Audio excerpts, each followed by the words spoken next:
I maintained my Catholic values and found friends later in life who exhibited the same values.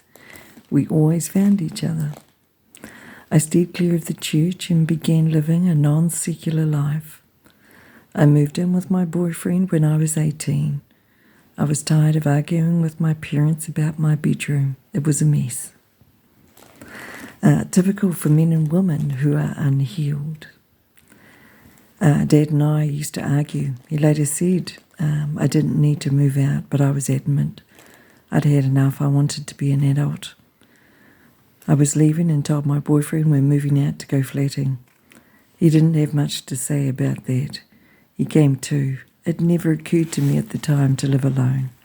So many mistakes I've made. God didn't seem present that much during the next 40 years. I wandered, I worked, I raised my daughter without God. I didn't baptize her into God's hands. I failed that as a parent. I leaned into spirituality and spiritual practices. I began reading cards in my 20s and started participating in spiritual events. After 20 years, I began using the Universal Love Deck as my tool. The messages and a deeper understanding of the issue were clear.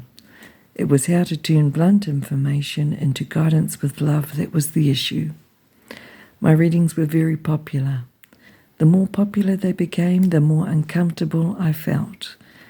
I could see people's needs, and the cards began to feel more and more like a gimmick. I felt like Gypsy Rose, with people wanting and needing more. I began to rethink what I was doing, but it would take another 10 years before I finally put the cards down.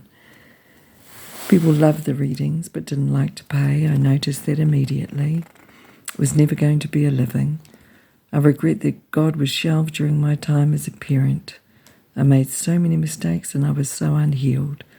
I tried the best I could at the time, but I didn't really understand the issues.